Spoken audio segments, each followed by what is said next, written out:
Welcome to Diversity Conversations, where we engage in thought-provoking dialogue to identify leadership solutions to today's most challenging conflicts. Stream live each week, Saturday 9:30 a.m. to 11 a.m. Hosted by Diversity, Equity, and Inclusion Strategist and CEOs Eric Ellis and Tommy Lewis. Join us and add your voice to this engaging diversity conversation. Good morning, Greater Cincinnati, Northern Kentucky, the United States, and the world. My name is Eric Ellis, and I'm the President and CEO of Integrity Development Corporation. And I'm joined this morning by my good friend and brother, Tommy Lewis, President and CEO of Make It Plain Consulting. Good morning, Eric. Good morning, Dr. Lewis. How are you? Doing well. Beautiful Saturday once again. For those who are across the world, whatever day it may be Friday, it may be Sunday, it may be Saturday. It's a good day to be talking about diversity conversations. Absolutely, Tommy. It is, man. We've had a few good days in a row. You and I have seen the golf course a couple times, and we're just delighted about that. How was your week, man? My week was pretty good, Eric. There were a number of different opportunities that were coming. Some went away, but we are very, very blessed that we are continuing to receive referrals from large, medium, and small companies, as well as individuals. But most particularly, over the last 7 years, Eric, I've been vetting a particular platform, an organization that will assist us in prospecting clients. Again, 7 years, I don't make hash decisions. I really vet it out, do my research, and wanted to get to a point where the price point matched the expectation of the service. Yes, sir. And so we are pleased to announce that we have a partnership with an organization that has a phenomenal platform that will streamline our research to understand what organizations are purchasing from a human resources management perspective, from an HR perspective, from a DE&I, et cetera perspective. And then not only that, Eric, we have access to incumbent contracts and proposals so that we can develop our competitive advantage by seeing here's what people are buying and why, right?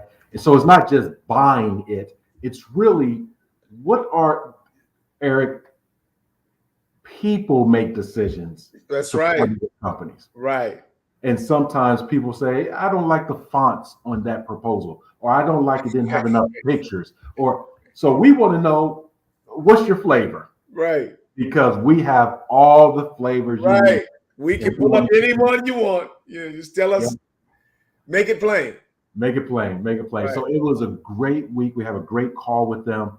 And after 7 years, I was pleased to walk away and my staff to say, we should have done that 7 years ago. I said, yeah, but we had to wait for them to develop their own technology as well. So the timing is perfect. And it's a full moon. If those of you who are looking up into the moon, into the sky this evening, it's a full moon. So the tide has risen and the energy is risen as well.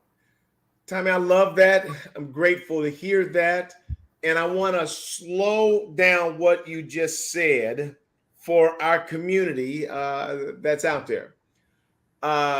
If you are in business, what we have seen, Tommy, is that although our industry is focused on helping organizations to be open to all their diversity and all the myriad of talents, skills, and abilities, our industry doesn't do that well at that itself, right? Right. People struggle within the industry to do that themselves. You and I have often laughed about sometimes people of color might be the first one to shut the door on you. You're coming down the street, you're trying to get business, they peek out and see you, boom, they shut the door. And I think that sometimes people shut the door because they have this zero-sum mentality. Yeah. The sense that there's not enough, that we live in a town that's a one minority town. We got our one. And they're concerned that if my client sees a Tommy Lewis, I might lose them. So they shut the door. What you're saying to us, I've said it sort of out into the atmosphere, but you're experiencing it now with this new partnership. is that there's far more business, there's far more work out there that needs to be done than there are people in the world like you and I that do this. Absolutely. And so that is that's what I believe, is that we're living in a time now where technology is going to be able to aid us in getting to all the people that are looking for us. And when we finally unlock that puzzle, which you're unlocking, we're going to find, oh my God, we can't do all this. Right. Right.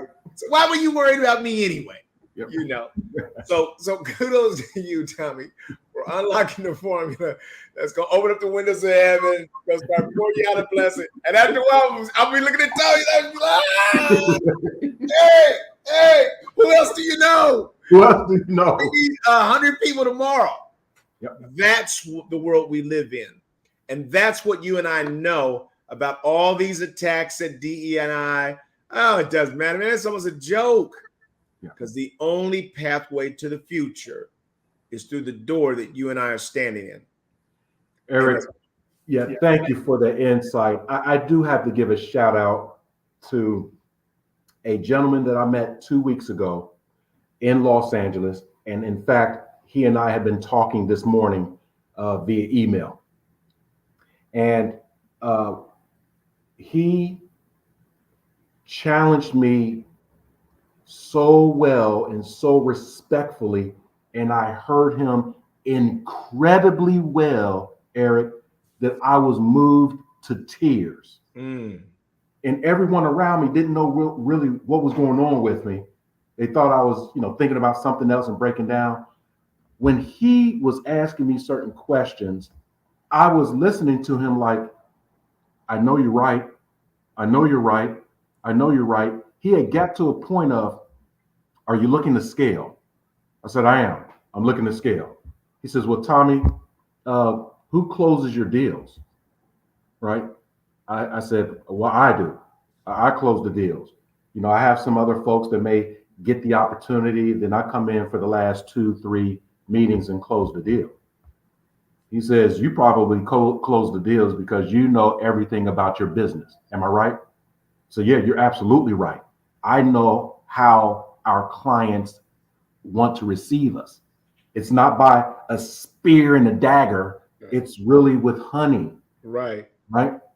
He says, well, have you thought about just simply training some folks to deliver a 60-minute or a 90-minute presentation sprinkled throughout the US, that's their only job as a subcontract consultant. They have you packaged, they deliver you, and at the end of 60 to 90 minutes is either let's go or let's not go. Eric, it brought me to tears because historically, that's not what we've done. So I want to be clear here. Yeah, we've trained some folks. We had some sales people and all that good stuff. But typically, in our conversations with prospective clients, you don't want nobody else messing that up. At the end of 60 and 90 minutes, there's a follow-up. Like, can you send us a proposal? We're going to vet this through our chain of command. He was saying he doesn't do that at all. He hasn't done that in 20 years. It's up or down. Right. In 90 minutes, do you have the budget? Yes. Do you have the need? Yes. Make it plain. Can you provide it? Yes.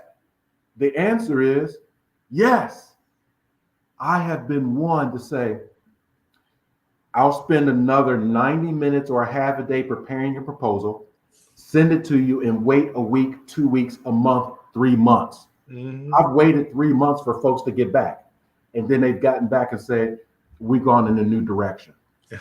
That's frustrating. Right. He spoke blessing into me, saying, you can do this, and companies know, and they can really say, in a week you will hear from us saying yes. Or at the end of 90 minutes, I don't think that this is going to be a good fit. You don't even have to send us a proposal. I can accept that, Eric. Right, absolutely, because you don't waste time. There's nothing worse for you and I than somebody looking into the sky and saying, hey, could you know they don't have the green light. They don't know of any kind of budget. They're just exploring whether they can find consultants out there and maybe get the price points of everybody and then go back and try to, well, and then they want you to do a proposal. So then you're pouring yourself into a proposal and all the time it takes to do that when they haven't even gotten pre-approved that anybody's even interested. He's saying, oh, no. We don't do that. And he said, we haven't been doing that for 20 years. That's what he said. He's a serial entrepreneur, phenomenal guy. And we'll have him on the show as well. Yeah. A very nice gentleman, dry sense of humor, incredibly intelligent, spoke a blessing into my soul.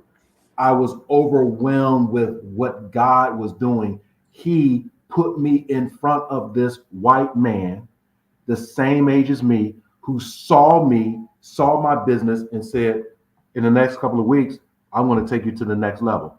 I said, okay, Adam, let's do it. He said, let's do it. And then he connected me with a social media guru, international guru. Right. That he want to connect you with. Right. I know I'm taking a lot of time this morning. No, you're not, bro. Hey. And then the international guru, Eric, I will share to you and share to our community members. If you are a longtime business owner, a new startup entrepreneur, there is truly no reason why you cannot achieve and exceed all of your business and personal goals. Truly, if it's business growth, if it's revenue, if it's personal wealth, I sincerely believe that those who have the wealth and power and success that others may say is it's because of relationships. Absolutely. Period. It's not always intellect. It's not always the time of the relationship, and you're able to receive that timing and that blessing without fear, without judgment, without anxiety, right? Without trepidation. It's just literally, I can see the light. Right. Go into the light. Right? That's it, E. I love that, Tommy. And that speaks to me this morning because I think that too often, if we're not careful, we pride ourselves in never asking anybody for anything. Yeah. We're proud of that. Yeah, I've got a bunch of high-powered contacts that I've never asked for anything. Why do you have them? Why do you have them? And when people come and ask us for things, we are delighted to assist. Yep. And so whatever it is, pride, ignorance, whatever it is, you're receiving a message that says, get all that crap out of the way because you could have been there yesterday. You could have been there yesterday. Eric. Get yourself out of the way. Right? You're getting in your own way. Right. We all are doing that. We get in our way. Absolutely. Other people are saying, hey, I don't want to do anything but do social media branding and promotion. That's all I want to do for the rest of my life, and I do it well. And we're looking at them like, man, I'm trying to expand. I'm trying to grow. I don't know how to use this social media. That's not what I do. Hey, I just said that's all I want to do. That's all I do. Yeah, I just, I don't really understand the social media. I don't know really how to connect. For goodness, I need to blow the horn. It's what I do, Eric. That's what we do in DE&I. Right.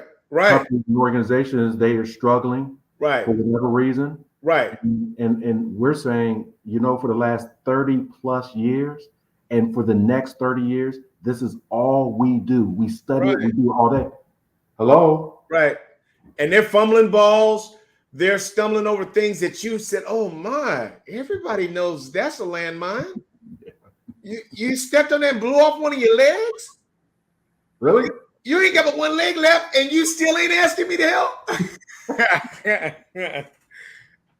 That's what people are saying to us. Enough about me, Eric. How was your week, man? Hey, man, I love that, Tommy. And as always, whatever you share that you say is about you is about all of us. and it's about our community too. So that was a powerful and refreshing message for me and for everybody else. It interestingly, it really describes the relationship that I've started with my son, my oldest son, who came to, almost like in the Bible where the prodigal son had gone out to the world. Daddy, give me my cut. He went into the world. And then he was eating with pigs and slop and stuff like that. He said, hold up, what am I doing? My father got all kind of stuff. And so my son said, Daddy, I looked at our business. I said, that's something I want to do. And so we've got him working on a little pilot. And the main thing is really business growth and development and looking at, I was doing a lot of things, like almost like the hamburger. Everybody knows you don't want to do spray and pray. Everybody. Yeah. Don't do spray and pray. But Tommy, why is spray and pray so appealing? And somebody boots on the ground, walking up down the street, going in every McDonald's and, budget rental car. Yeah, it's appealing because there's always hope in the praying part as you're spraying. Right? There's hope. That's so appealing. Right. Jesus cross. Winging a prayer, right? A big net, right? You catch that little guppy, right? That little goldfish, right? Hey, look at that! And then you go into the fish tails. I just caught a big one. This thing was about 13 pounds. It was about 8 feet long, and that was your business. Yep. So how long how long did it take you to cut it up? Well, we finished in an hour. And that's why the spray and pray is so appealing, because it feels like a lot of work. Yeah. With the prayer that you're going to get the results from that work. Right. And that's what you think you have to do. Yeah. All the while, this is what you said this morning. You got a whole stack of gold, platinum, diamonds, all sitting over here right in your media, your social media, your email list. So we've been sniffing, Tommy, like a dog. We've been sniffing like a drug dog. We've been sniffing around the periphery of the right places. So we're looking at constant contact now and really putting out email blasts to the people that are in our sphere. We are now looking at social media. And the charge I've given my son is, look who is following me. Look who's reacting to the things that because those are the people that are coming to me. That means that they have an interest. So I think that we're on to something here. And just so that people understand, you and I are the guys that love our work so much that we could literally, do it for free. We spend a lot of extra time above and beyond what we're contracted, and we're not the guys that have really been investing enough in the growth of our business and the money aspect of our business. That's something we think about, but that's not something we do. We spend more time doing the work and enjoying that. And so the things that you're saying right now say, to some extent, that may be irresponsible to just simply get caught up in doing the work. You've also got a responsibility to scale that which God has given you. The wisdom that he's put into the mind of Tommy Lewis is something that needs to be seen by as many people in the world as possible, because we see what CNN and Fox garbage is doing to the world. They're getting into the windows, the homes of everybody, and it's just got us all tied up in knots. You and I are the guys that untie those knots, bruh. We cannot sit back like it's, well, if I do it, fine. If I don't, fine. We have to do it. We have to do it. So I'm going to offer this, Eric, because I know we still have this rich conversation and our community is joining us. Good morning, Roger and Brooke and everyone else, Lydia, and those who are sharing in the chat room and those who are just listening via this morning and/or podcast. I will share this, that in the space of diversity, equity, and inclusion, belonging, accessibility, etc., DEIBA. For those practitioners who speak about the exhaustion of the work, I absolutely understand and respect it. but I respectfully disagree with the exhaustion. Oh, I ain't like that. So here's Please, why. brother. When you are doing the job of DEI BNA, it's different than it being who you are. Mm. So I'm going to refer to another gentleman, not comparing any of us with this person, a young person. He was 13 years old and he grew up and we knew him when he came into fruition at the age of around 30. He ended up passing away at 33. He was a carpenter. Come on now. A carpenter. He was a manual laborer by trade. Mm. By purpose, he was a builder of people who would elevate to the kingdom of his God. Come on, Jesus. He was never tired of working the purpose of God. Mm. It was not his job to work for the purpose of God. It was his blessing and his duty. Now, his job was a carpenter. He can do that. He would never get exhausted because his job would connect him with people to do his purpose. Mm.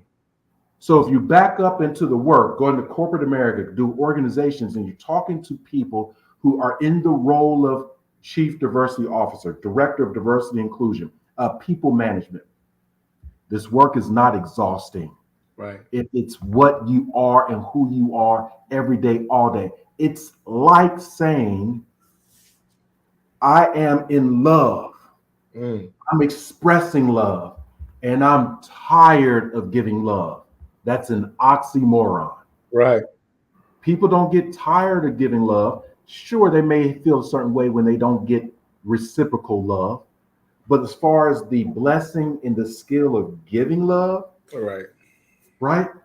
So you and I, Eric, and others that we know, when we do what we are, not do what we do what we are, it is actually re-energizing. Right. To Absolutely. see other people succeed, to see organizations succeed, to see people get it, to see the ills and the hate in the world become enlightened Right. and blessed and happy. Right. Full of love. Right. So it's not as much exhausting Right. as it is just there's some fatigue, Right. but then we get re-energized. Tommy, I love that, man, because that is the bulk of my experience. I also believe that it's the reason why my father died early. My father just took on the pain of the work and the weight of people's problems. And he also, I think, oftentimes tried to solve them with the energy, effort, and wisdom that resided inside of him. What you and I know is that we don't have enough of that. And so we have to lean on something that's greater than us. And that's the love of God. And so when I'm trying to figure out which way to go, I generally follow the plumb line of my father and defaulting to love. Because when I default to love, it means that I don't really have to have all the answers. And I can say, I don't know right now. But I know this, that you and I are better off if we like each other, if we respect each other, if we work together, and if we're in here all tied up in knots, arguing and fighting. And so that's the beauty of what you and I get to do. We get to see we're vessels that the love of God can be poured out through. And I was just this week, I was on podcast VXU. And I was on there. We were talking about diversity and how, what kind of progress have we made since George Floyd's death? And I was still optimistic, Tommy, and I was still talking about what's possible. And someone that was listening, a pastor, just sent me a text and said, Eric, I love listening to you. I loved your perspective. And that was a blessing to me, man, because I don't have the energy to just be at war with people. I don't believe that evil is going to win out over good. And so it's a joke to me, all the political attacks and things like that. This is a joke. I mean, it really is a joke. I just laugh about it. Like, that's just funny, because fairness, justice, equity, and love have no formidable opponent, period. There's not one. So that means we're on the side that's a slam dunk. That's where we are. We're on the side that's a slam dunk. And I tell them, I wrote in this article that the marketplace always has its way. So whatever you and I, if what we're doing has no value, the marketplace takes care of that. Nobody's got to worry about that. And Tommy, we've seen the marketplace take out a lot of people, haven't we? Yes, we have. We've watched a lot of people come this way. And if you're not delivering this with some love, some wisdom, some care, then you will not survive. And so I'm grateful for that. This one, I'm going to pivot to something else that's happened this week as well. Our dryer has been out for the last 6 weeks. So I've then been the guy that has been going back and forth to the laundromat, Tommy, for 6 weeks. Bringing loads of laundry, man, and I've gotten in touch with some new diversity stories just being in the laundromat. Yes, sir. Yes, sir. People almost come to fights, blows, and everything, man. It's just been hilarious. But this last little thrust, so the washer and dryer is being delivered today. It was delivered this morning when I was coming out the house. The guys, I directed them, And so Judy said, got to get all that stuff out the laundry so they can get in there and everything. So I'm taking bags, 6 bags of laundry. And so then people were whining at me about something got misplaced. So I just did 6 loads of laundry, took them out, brought them back, distributed to everybody, took all the stuff off the washer and dryer, cleaned out the washing tub, and now somebody's complaining. So I lost it a little bit yesterday, Tom. I just said, why is everybody fussing at me? And then everybody sort of vacated the room except me and my youngest son. And I told him, I said, Ethan, you know what leadership is? I said, leadership is doing the right thing and doing what you can and shutting the hell up. That's what it is. Don't look for accolades. Don't look for praise. Shut the hell up. Do what you can do, Tommy. And let that be your contribution, man. Don't sit around looking for a pity party. And I was just like, no, I'm doing so much. And then I happened to see the Fresh Prince of Bel-Air, the new show. And that's exactly what was happening there. His uncle, everybody was fussing at him. He's like, look, I'm bringing in all this money. I'm trying to make everybody's life, and people were saying, well, no, you don't like it if I'm not perfect. If I'm human and fall down, that disappoints you. And so I told my son, I said, there are things that your mother has done that has really helped. Everybody has a part to play. And Tommy, I'm just grateful, man, that I get a chance to keep learning these lessons, man, because that's what life is really all about, is continuing to grow and to be able to see yourself for who you are, not just the good parts. That's what our mind does. Our egocentric mind says, I'm doing great things and being unappreciated, and other people are not pulling their weight the same way. That's fool's gold. That's tricks, man. And that's not in line with reality. And so I'm just, it's painful at times to have to keep learning the lessons, because your brain says you're the victim here, and you're not. You're the one with the opportunity to be a blessing to others, unless you stop wanting to be a blessing and you want praise. Now you're no longer a blessing. And so it's just twisted lessons that the only way we get them, Tommy, is that God give us revelation and insight. I could never come up with this on my own, period. Indeed, Eric. Indeed. The community is chiming in. Thank you, Roger, for your comments. Again, sometimes you'll know and love what you're doing without understanding the why. Leadership is ownership, right? Appreciate you, Roger and T. Cooley, chiming in. Uh, Eric, your words are profound, insightful, generating a lot of energy and spirit in people. I will be specific in me. Uh, as we round third and kind of move into our talking points for today, it's just, God is good, man. Yesterday was a difficult day for me. It was even more difficult than I shared with you, Eric. Yeah. I had to work very hard to be at present golfing. I knew that. It was one situation with the wife. That was about 10% of what happened. Another situation with my son, that it was a deja vu moment. Something happened to me when I was in the 11th grade that changed the trajectory of my life, ultimately for the better. There was something I did that I did not own. Thank you, Roger. Something I did in school that I did not own, that ultimately people found out, and my football scholarships went away.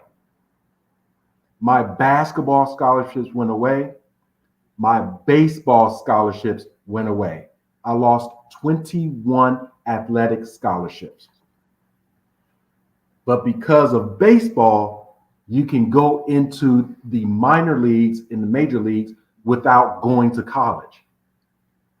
So I didn't want to go to the military, etc. Long story short, what I did and got caught, it wasn't anything illegal. I realized yesterday that my son had did the same thing. He is paying the exact same price. I saw my story and his story, and to your point, Eric, I initially went into, hey, I've done all this. I put you in the best position. We go to the best schools, and the money's going to be there. You don't have to worry about food, shelter, clothing, extracurricular, none of that. I was going into that, and then God stepped in. And he said verbatim, he said to me, boy, aren't you good? I said, sir. He said, you heard me. I said, aren't you good? I said, yes, sir. He said, you got a fantastic business. You're touching hundreds of thousands of people. You have a lifestyle that's very comfortable. Right. You have situations that come into your life that will ruin other people, but I prevent it from ruining you. Aren't you good? I said, yes, sir. He told me, my God said, I put you through that situation when you were in 11th grade to get you out of your own ego and pride. I had to humble you. And my God used some profanity to get to me. You with me? Absolutely, bro. I understand that. And so he came out with some language. And yes, sir. Yes, sir. I'm standing in front of my son, listening to God, and out of my mouth to my son, I say, you're going to be all right, B. You're going to be all right. And my son was standing there tearing up. He did, I was his father with power, looking at him and through him. And I said, you're going to be all right, because I was looking at my Father, my God, looking at me, looking through me with power. I'm telling you, people, we have to get out of our own way. Woo! Now you're preaching, brother, because this is the world that we live in. Too often when people see you and I on a platform, on a stage, we're giving out information that we've rehearsed and taught 1,000 times. But real lessons is when the lights go off, when the PA system is turned off, when the projectors close, and the last evaluation has been filled out. Then you and I go home to become who we are. And there is when we return to the classroom of the Almighty. Yes. And the classroom of life. And then we get to be not just the teacher, but the student. And on our way to failing one test after another, Almighty God will arrest us with insight. Paralyze. Shut up. Shut the hell up. Let me talk. There's something that you need to hear, hot pants. Yep. With your ego self. All them people left. They already left. They gave you the praise and all the fives on the evaluation. That's over. Now you back here to the real class. You back here to the real students now. Yeah. People that count. Those that are around you. Get to know you and who get to experience you. And I'll be by your side. And if you'll shut that big mouth up sometimes, I'll start speaking and living and working through you in a way that will give supernatural life to those around you. That's what I seek, Tommy. And it's not easy, man. And you and I are here to testify today that it's not easy and that we're failing some of the tests. But I guess the older we get up a little quicker. You know, we shut up a little quicker. I used to go on and on with it. I would hold it for a couple of days because my ego told me I was so right. Mm-hmm. But now I get arrested quickly. Go to the next car. God had to do us like the police. You know, just throw us up next to the car. Don't make it choke you out. I mean, you know, because your ego will choke you out. Mm-hmm. It'll suffocate you if you're not willing to humble yourself and really walk in the love and the character that God has built us to walk and walk with. Tommy, we didn't have any plan to go in this direction. Nope. But everything that you're saying is taking us to real life because that's where we can help people most. I have a mother right now who is, mid-80s and seen a lot of life. And she's a storyteller, a gifted storyteller. Her life could be a movie all day long. And yet there's some reservation to tell her story. There's still a barrier of pride almost that says that I don't want people to know that about me. And you and I intermittently get over that, recognizing that that's where our greatest help lies, is in our ability to sometimes be strategically transparent enough so that we can show people behind the curtains what happens in our lives and the lessons that we learn from that. I just want to take a moment right now to praise you for hearing the voice of God as he arrested you. I want to praise God for giving you that experience when you were in the 11th grade so that you could have that to show your son that everything you think about me and my character and everything else came through the same street. Yep. So don't worry. Don't worry about that. God's got that. God's got it and I got it. Mm-hmm. I just had to wake up. I was almost, because I want so bad for everything to go well for you. I lost it for a minute. Mm-hmm. But it wasn't about you. It was about my fear about you being okay. But then God brought to my memory that I'm the same. I'm you. You're going to be all right, son. You're going to go past where I'm at. Mm-hmm. Mm-hmm. And I'm grateful for that, man. That's the blessing to us. And I also, I thank God for our friendship, because when you first came out, I knew you were carrying a lot. The response was silence. Give Tommy room. just to Thank you. work through what he's working. Tommy, how you want to do this? You ain't got to keep a score today. You ain't got to keep no score today, bro. Just be out here for a minute. And then I just saw God start energizing you and restoring you. And we all need that. And I'm so grateful to the Almighty that He gives us friends, man, and brothers, that we can care about each other. And we can just, with a small voice, knowing that sometimes it's not about saying anything. It's about not saying anything. And then hearing and allowing God to do what Almighty God can do. And that's to heal us, to strengthen us. I see you as a mighty man of God. That's how I see you all the time. And I enjoy our fellowship, man. I really do. And I thank God for that. Thank you, Eric. Thank you, Eric. And I really, really love you. Appreciate you. And yesterday I wasn't trying to keep score. Right. I wasn't trying to win. Just playing the game, getting better, so I can be better for the other players, the other people around me.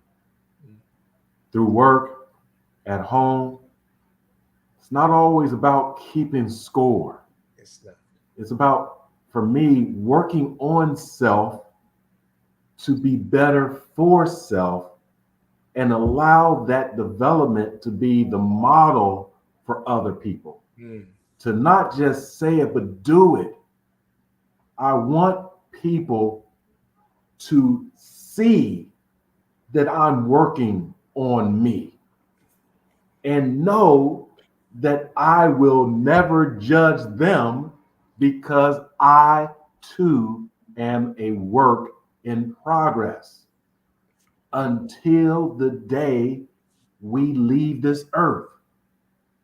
We're coming together on Saturday mornings to have a conversation with folks who decide to be up with us. Right. How silly is that? Eric, for 5.5, almost, people getting up right to listen to us talk, which we do almost every day. Right. Right. And again, there are folks that are in California getting up at 6:30 in the morning. That's right. To listen for an hour. There are folks on the East Coast getting up at the same time as our East Coast start time. And Eric, I've also learned that there are people not even in the United States. That's right. Who are deciding to be a part of the conversation. That's right.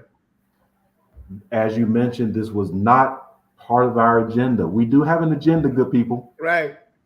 But every time that God steps in and says, I've given you this platform to do what I want you to do.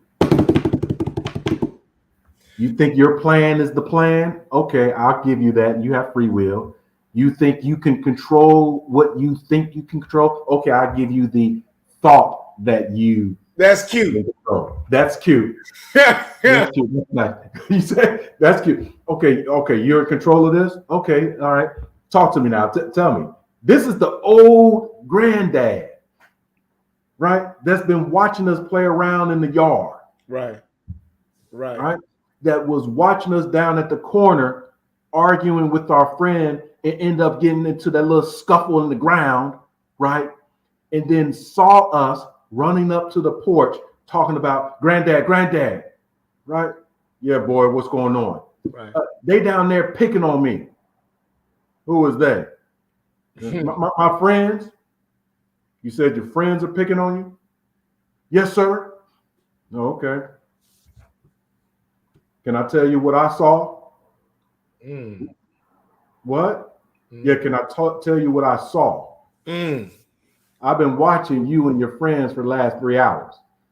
I remember those days some 80 years ago when I was your age. Right? And then silence. Because now you have to own up to your story may not match up with what people see. Eric, I want my story to match up to what people see. Right. That's what we're doing out here. I'm learning from you all the time with you and your family and your sons, Right. your daughter. Right. Right. I'm learning all the time. I'm learning about myself, with engaging with your brother. Right. Right. Real talk. There's some personality differences. Right. Absolutely. Yep. That I'm learning. Right. It's not me. Right. Right. And so this is an incredible blessing. Right. And he's learning because Okay. he's used to completely living life his way. And that's not the real world, Tommy. You got to bring some adaptation and some adjustment, and some respect, and some willingness to make room for different styles and different types. Oh, yeah. All of that, man, is important. And I want to go back. I just can't escape making this tie. You said, Eric, everything is not about keeping score. So yesterday you didn't. But yesterday evening I did. I was keeping score. So that's what I busted out with. See, I've been keeping it silently. Oh. So while I was keeping it silently, nobody then had the chance to react to it because I'm keeping it silently. But in my mind, I'm winning. I'm doing everything. And nobody else is doing enough. That's not true, nor is it healthy. And then when you finally boil over with that foolishness, and you say the score out loud, then that score has to be registered through the reality of life. And now people are scattering. Hey, Tommy, people are scattering. Ain't that the score though? It's down to me and my youngest. I say, Ethan, I say, look, I say, now that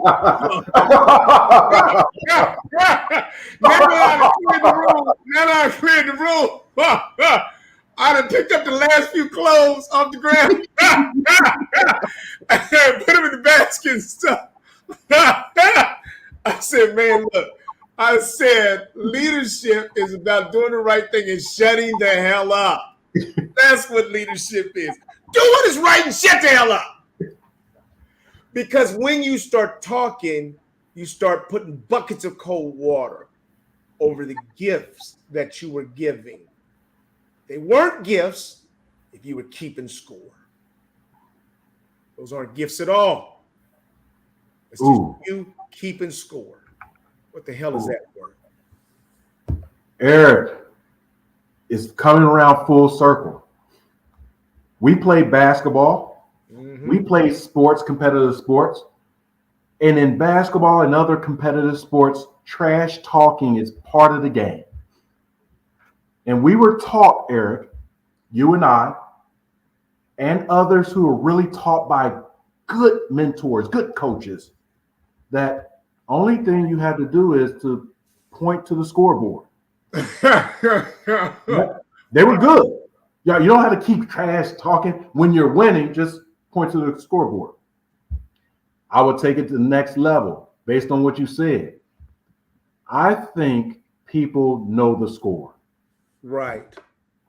They know what you're doing. Right. People know the score, Eric. Right? So we don't have to trash talk. Look at me how successful I am. Look at me for what I'm doing for the house. Look at me for what I do for my spouse, my loved ones. Look at me, look at me, look at me. And then when we don't get people to look at me, just like we're children, hey, mom, look at me. Hey, girlfriend, look at me. Hey, boyfriend. When we don't get that, then we want to go to the scoreboard. Let me pull out the tablet and go to, for the last 6 months, I've been keeping score. You don't know. You don't even know when you've lost points. And I've added a couple of points. Right. You don't even know that. And so when I then give you the score, the other person may say, well, I don't know if that score is validated. Right. Right. Because if we're going into scorekeeping, Uh, let's go back. yeah. What? We really going into scorekeeping? No, Let's no. go back. Let's go back Mm. to those 3 years that you were busted, right? Not only the 3 years that you were left of the path, but then when you came back with hat in hand, bended knee, arched back, and I had to tolerate me and you for 3 to 5 years because I had to get through my stuff because I was going through my scorebook. So now we're looking at 8 years of keeping score. And you talking about over the last 6 months, 6 weeks, or Right. what? Right. I've been there. Yeah. Yes, sir. Yes, sir. Keeping score is good for what it's good for. Yes, sir. That's right. And keep it out of the places that it has no value. It has no. Yes, sir. Come on. And then all of a sudden, so here, Tommy, here's the beautiful part. Here's this is so funny when I saw this. This came in the family text. Thank you, Eric, for doing an amazing job cleaning out the laundry room to prepare for our new washer and dryer. And my daughter, hey, Daddy, you're the greatest. Really? That's what I needed. Everybody got together and say, I guess he's a little hard on him. This guy. Hey, he on the shoulders, right? But I'm telling you, here I am, though. Thanks. I needed that. I mean, I'm sorry. It might seem sloppy and clumsy, but thanks, everybody. I mean, I was a little embarrassed because I'm really shouting for the praise. I need praise. Yeah. Really? Really? Okay, everybody. Everybody reach out and pet Daddy. I'm thankful that God allowed to say something to Daddy. Did you go in? Did you go send him the text? Did you go in? Right. And then we're going to follow up because we're not going to be one and done. Right. It's not the NCAA tournament. Right. We're going to be a follow up later on this evening. Right. He's going to say, "Hey, listen, I'm going to go have to bake your pie or anything, just to keep you on post." Ego and pride, Eric. Shut the hell up. Do the right thing. Shut the hell up. Yep. Do the right thing. Shut up. Because when you start talking about the score, you are not doing the right thing. Yeah. Matter of fact, I might have to erase all of that. Go to the eraser. It was worthless. Yep. If you had to sit around and keep score, what kind of score are you keeping anyway? What kind of score are you keeping? What kind of score are you keeping? So let's not get slick, E. Let's not get slick because our Father can very well keep score on us. He's got it. He said, hold up. That's why he ain't got to bring it up. Nope. Because we know. E, you really want to go there? Really? No, sir. No. Let me ask you again. No, I'm good. Want to go there? I'm good. I'm good. Now that the authority has spoken, I'm good. So that you know, E, if you want to go there, I can tell people the score without it being heard. If you want to go there, I can tell people about your life and what you've done without it being heard by you silly human children. I can put it into them. So if you want to really keep score, no, sir. I'm good. The last and final call. I'm good. I'm good because what you did is you allowed people to erase the losses in my column. Mm-hmm. You've allowed them to be this wonderful family that loves each other, that laughs together, and has a good time in spite of your losses and failures. And so if you want to go from that, which I blessed you with, to scorekeeping, is that really where we want to go? No, sir, God. No, no, no. I'm sorry. I even opened. I'm sorry. Hey, my bad. I'm sorry. I even opened it up. I'm about to text everybody back. No apologies needed. I love y'all. Please let me keep working. Please let me keep working. I promise I won't call out the score again ever. That's our show for today. We haven't ended yet, but that's the title. What kind of score are you keeping? I like that. That's our title for today's show. What kind of score are you keeping? And so, Tommy, that goes into a whole new direction, because the kind of score that I want to be keeping is how many times I spoke life in each individual's day. When did I see you carrying a load that was too heavy for you? And I walked alongside and said, Jesus, let me get this cross for this next half mile. Too often, if our brain and our ego has made us the biggest victim, then we won't spend enough additional time helping other people carry the weight that's on them emotionally. It's not money sometimes. It's not more material things.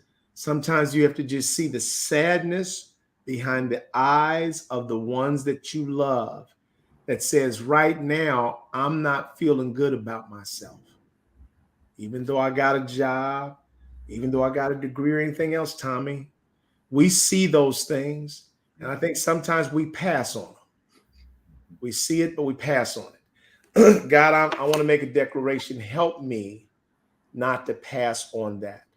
I want to be the safe space, Tommy, that people can declare their greatest fears and weaknesses and insecurities, that they will always feel safe to say, I'm not feeling good in this place.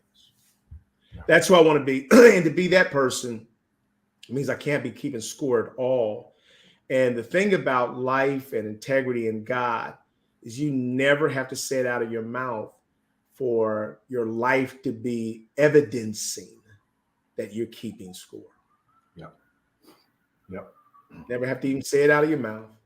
It's your actions. It's the way you walk around as though you're the one that's doing the most.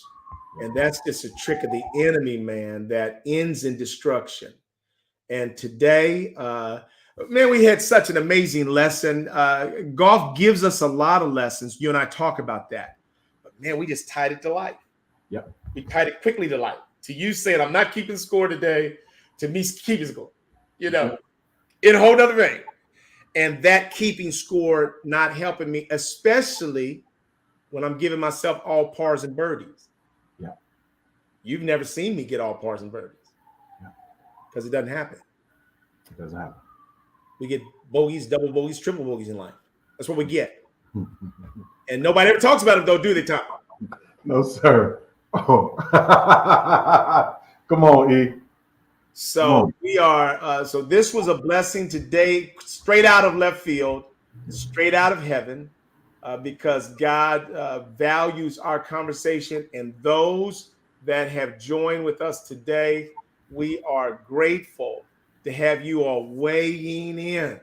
Roger, I'm so glad. Terry, thank you for staying with us. Yeah. New Paradigm, thank you for staying with us. We really are grateful for those of you that choose not only just to be here, but to contribute all that wisdom that God has put inside of you, because this is the way we get to the future that God has designed for us, is that we keep humbling ourselves to not just show up with a performance, but to show up with our authentic selves, saying that I'm in need of help. And this counsel that we get to do together becomes a great and powerful blessing, to people who don't have the time. In the days that we live in today, Tommy, nobody has time for anything. We don't have time for it. Yep. You and I knew the first year we came together, we're too busy to do this. Yeah. Tommy, I maybe you've got time, but I don't know if I've got time. No, Eric, maybe you've got time, but I don't have time. We're recording. Go. 5.5 years later, we still drunk as all get out. Like junkies. We showing up. We need the lead now. Hit the lead. Tommy, every Saturday morning. And we are grateful that you all are adding to this drug called a gift of insights and understanding and blessings from heaven. Our community is weighing right into that. And you all are enriching this thing, man. When you open your voice through these comments over here, it's a blessing to us. And we're thankful. Tommy, you got the final word, man. Again, thank you, Dan. I would like to close with his words that you see on the screen. And for those who are listening, what promise are you willing to make without expectation of return? That's what our God has given us. He's given us a promise without expectation of return, because we know that when we do make the promise and it comes into fruition, we get the return. We know it, right? So when we breathe life, live life, and be life, we can enjoy life. And so I'd like to say again, thank you for joining us again on another installment of Diversity Conversations. Take care. Thank you. We see you next week.